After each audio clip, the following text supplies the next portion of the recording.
मन की बात यानी देश के युवा सपनों, देश के नागरिकों की आकांक्षाओं की बात। मैं पूरे महीने मन की बात का इंतजार करता रहता हूं ताकि आपसे सीधा संवाद कर सकूं। कितने ही सारे संदेश, कितने ही मैसेजेस। मेरा पूरा प्रयास रहता है कि ज्यादा से ज्यादा संदेश को पढूं, आपके सुझावों पर मंथन करूं। साथियों, आज बड़ा ही खास दिन है। आज एनसीसी दिवस है। एनसीसी का नाम सामने आते ही हमें स्कूल कॉलेज के दिन याद आ जाते हैं। मैं स्वयं भी एनसीसी कैडेट रहा हूं, इसलिए पूरे विश्वास के साथ कह सकता हूं कि इससे मिला अनुभव मेरे लिए अनमोल है।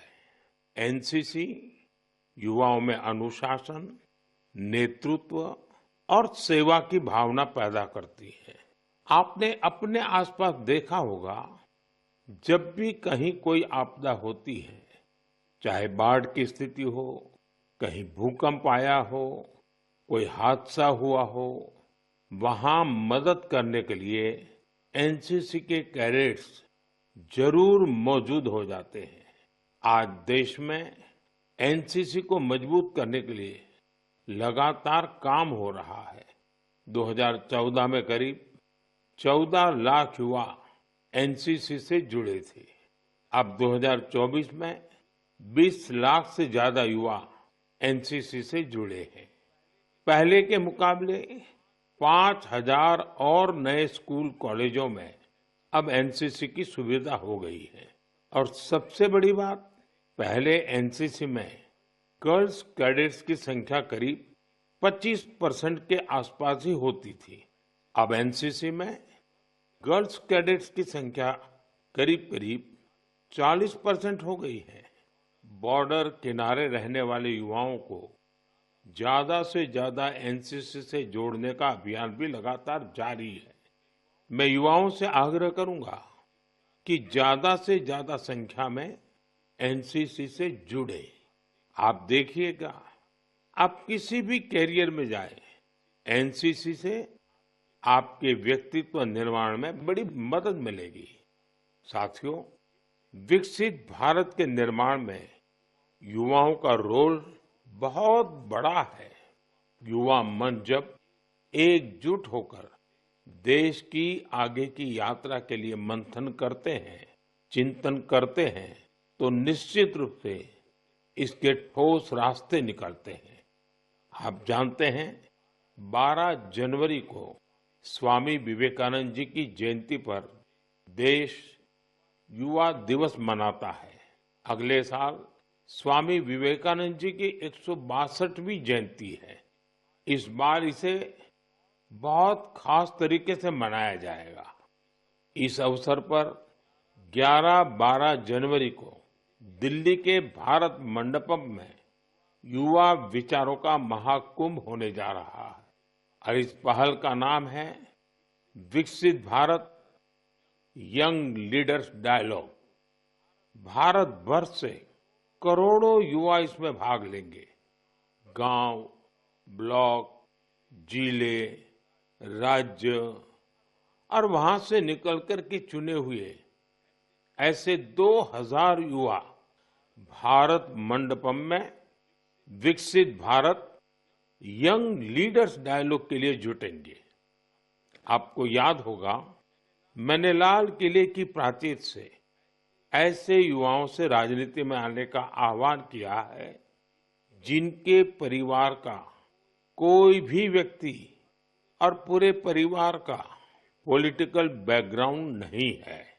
ऐसे 1 लाख युवाओं को, नए युवाओं को राजनीति से जोड़ने के लिए देश में कई तरह के विशेष अभियान चलेंगे। विकसित भारत यंग लीडर्स डायलॉग भी ऐसा ही एक प्रयास है। इसमें देश और विदेश से एक्सपर्ट्स आएंगे, अनेक राष्ट्रीय और अंतर्राष्ट्रीय हस्तियां भी रहेगी। मैं भी इसमें ज्यादा से ज्यादा समय उपस्थित रहूंगा।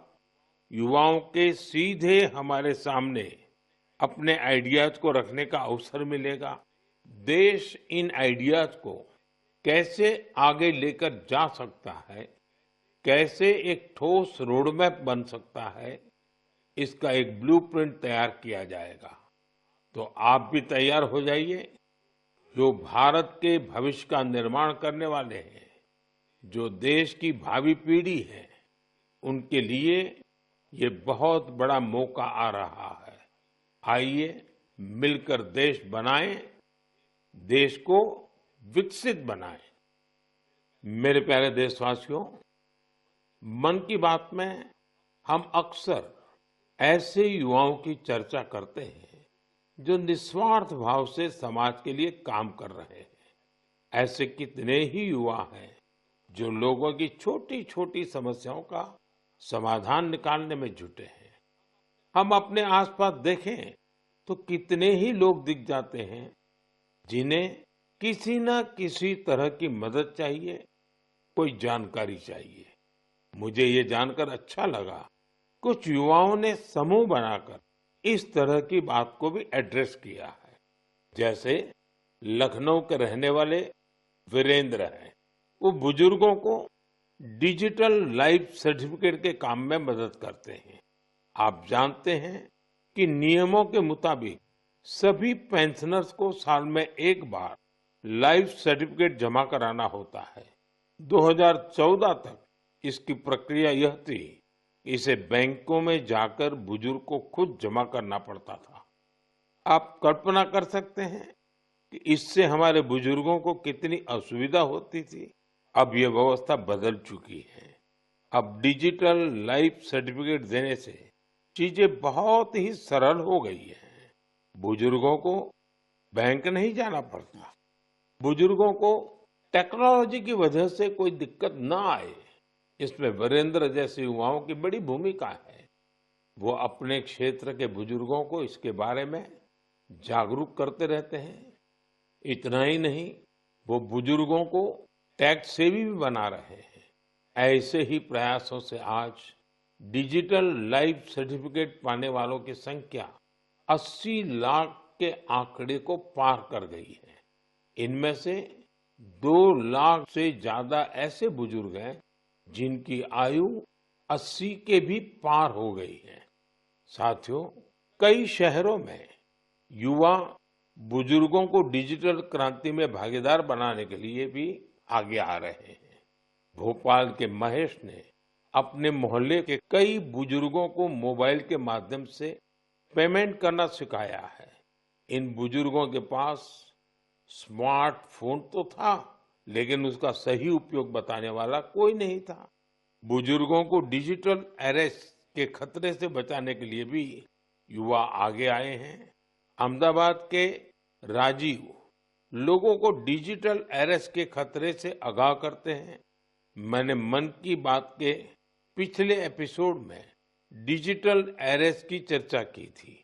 इस तरह के अपराध के सबसे ज्यादा शिकार बुजुर्ग ही बनते हैं। ऐसे में हमारा दायित्व है कि हम उन्हें जागरूक बनाएं और साइबर फ्रॉड से बचने में मदद करें। हमें बार बार लोगों को समझाना होगा कि डिजिटल अरेस्ट नाम का सरकार में कोई भी प्रावधान नहीं है। ये सरासर झूठ, लोगों को फंसाने का एक षड्यंत्र है। मुझे खुशी है कि हमारे युवा साथी इस काम में पूरी संवेदनशीलता से हिस्सा ले रहे हैं और दूसरों को भी प्रेरित कर रहे हैं। मेरे प्यारे देशवासियों, आजकल बच्चों की पढ़ाई को लेकर कई तरह के प्रयोग हो रहे हैं। कोशिश यही है कि हमारे बच्चों में क्रिएटिविटी और बढ़े, किताबों के लिए उनमें प्रेम और बढ़े। कहते भी हैं, किताबें इंसान की सबसे अच्छी दोस्त होती हैं। और अब इस दोस्ती को मजबूत करने के लिए लाइब्रेरी से ज्यादा अच्छी जगह और क्या होगी। मैं चेन्नई का एक उदाहरण आपसे शेयर करना चाहता हूं। यहाँ बच्चों के लिए एक ऐसी लाइब्रेरी तैयार की गई है जो क्रिएटिविटी और लर्निंग का हब बन चुकी है। इसे प्रकृत अरिवगम के नाम से जाना जाता है। इस लाइब्रेरी का आइडिया टेक्नोलॉजी की दुनिया से जुड़े श्रीराम गोपालन जी की देन है। विदेश में अपने काम के दौरान वे लेटेस्ट टेक्नोलॉजी की दुनिया से जुड़े रहे, लेकिन वो बच्चों में पढ़ने और सीखने की आदत विकसित करने के बारे में भी सोचते रहे। भारत लौटकर उन्होंने प्रकृत अरिवगम को तैयार किया। इसमें 3000 से अधिक किताबें हैं, जिन्हें पढ़ने के लिए बच्चों में होड़ लगी रहती है। किताबों के अलावा इस लाइब्रेरी में होने वाली कई तरह की एक्टिविटीज भी बच्चों को लुभाती है। स्टोरी टेलिंग सेशन हो, आर्ट वर्कशॉप्स हो, memory training classes, robotics lesson या फिर पब्लिक स्पीकिंग, यहाँ हर किसी के लिए कुछ न कुछ जरूर है जो उन्हें पसंद आता है। साथियों, हैदराबाद में फूड फॉर थॉट फाउंडेशन ने भी कई शानदार लाइब्रेरीज बनाई है।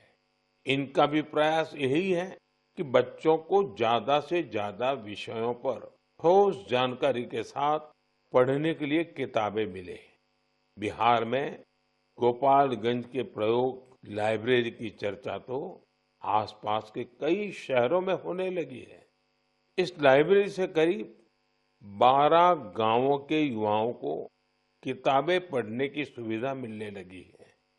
साथ ही ये लाइब्रेरी पढ़ाई में मदद करने वाली दूसरी जरूरी सुविधाएं भी उपलब्ध करा रही है।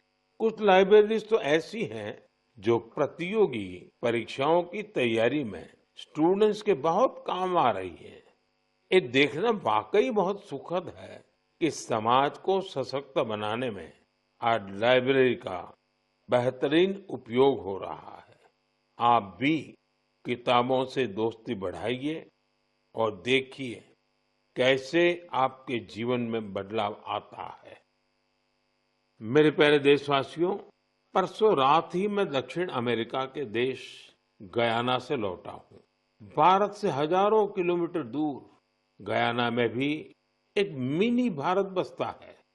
आज से लगभग 180 वर्ष पहले गयाना में भारत के लोगों को खेतों में मजदूरी के लिए, दूसरे कामों के लिए ले जाया गया था। आज गयाना में भारतीय मूल के लोग राजनीति, व्यापार, शिक्षा और संस्कृति के हर क्षेत्र में गयाना का नेतृत्व कर रहे हैं। गयाना के राष्ट्रपति डॉक्टर इरफान अली भी भारतीय मूल के हैं, जो अपनी भारतीय विरासत पर गर्व करते हैं। जब मैं गयाना में था, तभी मेरे मन में एक विचार आया था, जो मैं मन की बात में आपसे शेयर कर रहा हूँ। गयाना की तरह ही दुनिया के दर्जनों देशों में लाखों की संख्या में भारतीय हैं। दशकों पहले की, 200-300 साल पहले की उनके पूर्वजों की अपनी कहानियां हैं। क्या आप ऐसी कहानियों को खोज सकते हैं कि किस तरह भारतीय प्रवासियों ने अलग अलग देशों में अपनी पहचान बनाई, कैसे उन्होंने वहां की आजादी की लड़ाई के अंदर हिस्सा लिया, कैसे उन्होंने अपनी भारतीय विरासत को जीवित रखा। मैं चाहता हूं कि आप ऐसी सच्ची कहानियों को खोजें और मेरे साथ शेयर करें। आप इन कहानियों को नमो ऐप पर या माय गॉव पर #इंडियन डायस्पोरा स्टोरीज के साथ भी शेयर कर सकते हैं। साथियों, आपको ओमान में चल रहा एक एक्स्ट्रा ऑर्डिनरी प्रोजेक्ट भी बहुत दिलचस्प लगेगा। अनेकों भारतीय परिवार कई शताब्दियों से ओमान में रह रहे हैं।